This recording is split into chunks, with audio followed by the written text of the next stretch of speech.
got time after this shitty day in a way. तो I tell you whole कि क्या क्या हुआ सुबह से.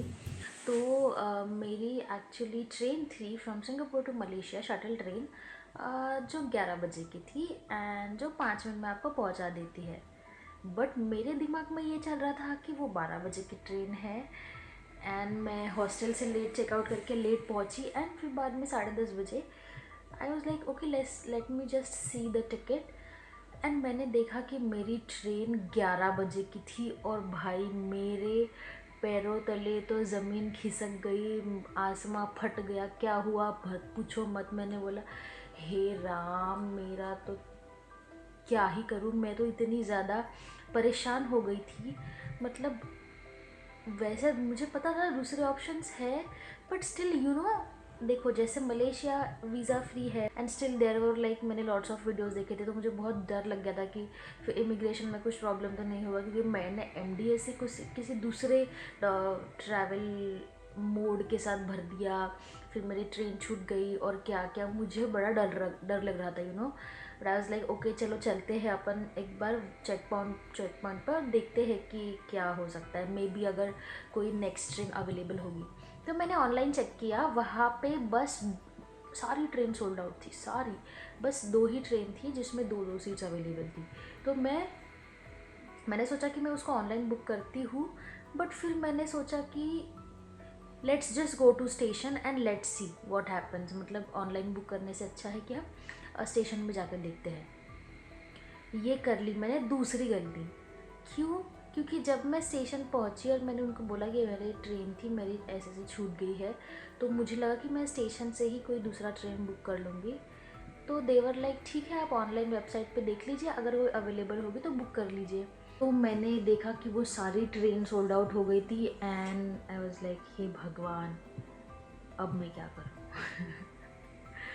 क्योंकि मुझे मलेशिया जाना है और अभी ट्रेन तो फिर उन्होंने बोला कि आप बस से जाइए. बोले आप ऐसे डिपार्चर हॉल जाइए, वहाँ से अपना इमिग्रेशन कर लीजिए एंड देन आप बस से जाइए.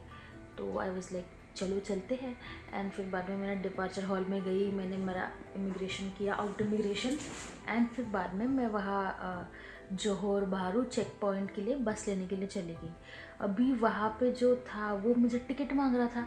अब मेरे पास तो टिकट नहीं थी कोई भी, क्योंकि मैंने बस बुक नहीं किया था. मैंने जाने से पहले फिर मैंने थोड़ा ChatGPT से पूछा था कि क्या हम ऑन द स्पॉट बस बुक कर सकते. Can he was like yes हम बुक कर सकते हैं ऐसे वैसे. तो मुझे लगा मैं ऑन द स्पॉट बुक कर लूँगी, बट वो मुझे टिकट मांग रहा था और मेरे पास टिकट नहीं था. And I got so flustered कि क्या हो रहा है ये. फिर मैंने वहाँ पे बहुत सारे लोग थे, मतलब वो जो होते हैं ना उनके ऑफिसर्स, उनसे पूछा.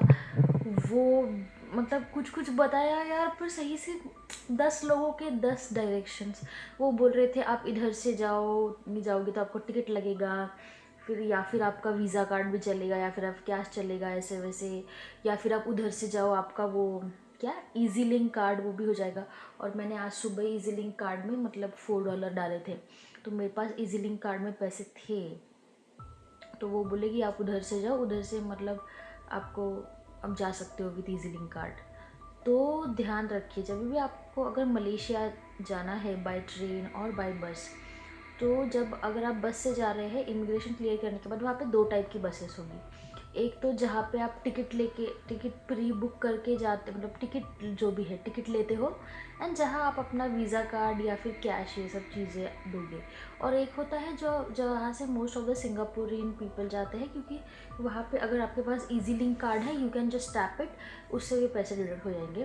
तो थैंक गॉड कि मेरे इजी लिंक कार्ड में पैसे थे, तो मैंने वो कार्ड से डिडक्ट किया, अलग टैप किया. एंड फाइनली मैं जोहर बारू के चेक पॉइंट पर पहुंच गई. और फिर बाद में चेक पॉइंट पर पहुंचने के बाद मैंने अपना इमिग्रेशन किया. एंड इमिग्रेशन पे जब फाइनली मेरे स्टैंप लग गया, मुझे तब शांति पहुंची कि थैंक गॉड चलो मुझे मिल तो गया क्या बोलते वीज़ा. फिर बाद में हम वहाँ से चले गए. अभी प्रॉब्लम क्या हुआ कि अभी जहाँ पे मेरा होम मतलब होटल था, मुझे वहाँ जाना था. तो I could have done grab, but नहीं, हमें तो एडवेंचर करना है, हमें पैसे बचाने हैं, हमें पब्लिक ट्रांसपोर्टेशन से जाना है।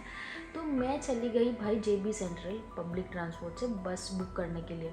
अब सिंगापुर वॉज वेरी सीमलेस कि आप जस्ट वो वेबसाइट पे डालो, गो देयर, एक ही कार्ड सारा ट्रांसपोर्टेशन के लिए यूज़ हो सकता है, तो कोई दिक्कत नहीं है। एंड वो आपको सही से बताता है गो देयर SG करके कि आपको कौन सी बस कहाँ से लेनी है, ये सब चीज़ें।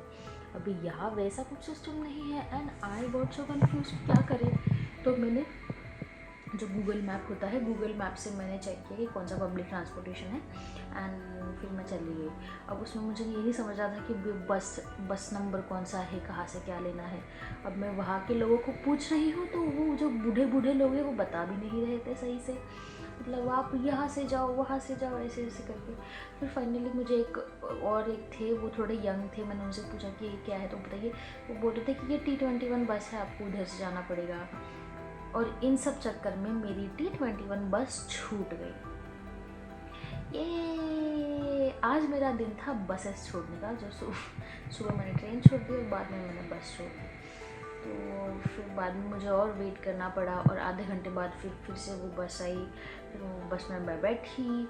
अभी उसमें क्या होता है कि आप मलेशिया में भी अगर आपको बस से जाना है तो एक कार्ड होता है, जैसे ही सिंगापुर में, बट यहाँ पे ऐसा है ना कि एक ही कार्ड सारे जगह नहीं यूज़ होता, तो आपको ना ऐसे कार्ड्स लेने पड़ेंगे फॉर एवरी ट्रांसपोर्ट, या फिर आप कैश भी दे सकते हैं। तो अभी मैंने गूगल से देख के कि मैंने बोला मुझे यहाँ जाना है, तो वो बोले ठीक है 1 रिंगिट और 80 सेंट्स। अब मेरे पास तो 100 सेंट्स थे। अभी वहाँ पे ऐसा होता है कि वो आपको चेंज नहीं देता ड्राइवर, वो अपनी लैंग्वेज जैसे ही उसने मेरे 100 रुपीज़ देखे, 100 रिंगिट, पता नहीं वो क्या अपनी लैंग्वेज में बोलने लग गए। फिर वो तो अच्छा हुआ कि वहाँ पे एक अच्छी आंटी बैठी थी, उन्होंने अपने जो 100 रिंगिट मुझे चेंज दिया 100 रिंगिट का, एंड फिर मैंने उनको दिया 50 रिंगिट। तो वो भाई बोला कि उसके पास उसके 50 रिंगिट के भी पैसे नहीं हैं। और मलेशिया की बसेस में ऐसे होता है कि अगर आपको कैश देना है तो आपको एग्जैक्ट कैश देना पड़ेगा, आपको कोई चेंज नहीं मिलेगा बस में। तो अगर आप आ रहे हो ना मलेशिया तो बहुत सारा चेंज लेके आइए if you are planning to use cash on buses.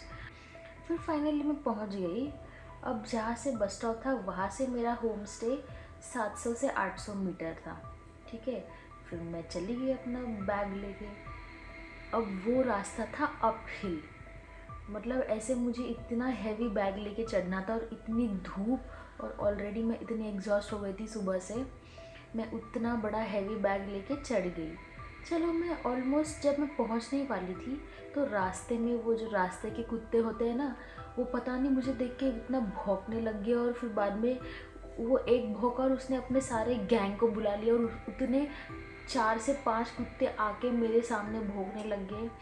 And मुझे कुत्तों का बहुत डर लगता है और वो सब आके भौंकने लग गई। मैं लिटरली ऐसे बैठ के और ऐसे खड़ी हो गई, नमः ऐसे जाप कर रही थी कि मुझे बहुत डर लग रहा था भाई। मैं बोली अगर ये कुत्तों ने मुझे काट लिया तो बस हो गया फिर मेरा सत्यानाश इधर।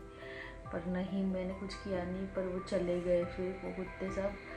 एंड फिर बाद में फाइनली जब मैं गई तो वहाँ पे एक और शौक मिला। शौक ये कि जो मेरा अकोमोडेशन था वहाँ जाने के लिए एक बहुत ही लंबी डाउन स्टेयर थी। सबसे पहले तो मैं चढ़ गई और फिर उतरने के लिए इतनी लंबी वाली सीढ़ियाँ थी। उन सीढ़ियों से इतना बड़ा लगेज लेके नीचे जाना, और इतनी धूप हो रही थी, बाप रे। मैं बहुत परेशान हो गई थी, बहुत थक गई थी। फिर फाइनली अभी ये होम स्टे है तो रिसेप्शन वगैरह भी कुछ नहीं है। फिर वो ओनर से सब ऑनलाइन बात करके और चेक इन वेक इन का करके उसमें भी टाइम लगा। और फिर आने के बाद मैं तो ऐसे पसार गई, बस लेट गई। मैं इतना थक गई थी। मैंने सोचा था कि मैं बहुत सारा कुछ घूमूंगी, बट नहीं, पॉसिबल ही नहीं हुआ मुझसे। मेरा तो मन कर रहा था कि मैं बस आज सो जाऊँ, उठूँ ही ना। बट फिर बाद में थोड़ा सा मैं 5-6 बजे उठने के बाद मुझे लगा कि नहीं, थोड़ा उठना चाहिए, हम यहाँ सोने नहीं आए हैं, घूमने आए हैं। This was all about my first initial hours in Malaysia. जो बहुत ही स्ट्रगलिंग थे, एग्जॉस्टिंग थे, लेकिन उन्होंने मुझे बहुत कुछ सिखाया। एंड ताकि मैं नेक्स्ट टाइम बिल्कुल भी गलती नहीं करूँगी कोई भी टिकट के साथ। I have to be punctual and बिल्कुल ये सब काम नहीं करना है। So yeah that was all about the initial 24 hour in Malaysia. तो अभी हमारी मलेशिया की सीरीज स्टार्ट हो गई है। So yeah do look forward to it and तब तक के लिए बाय बाय।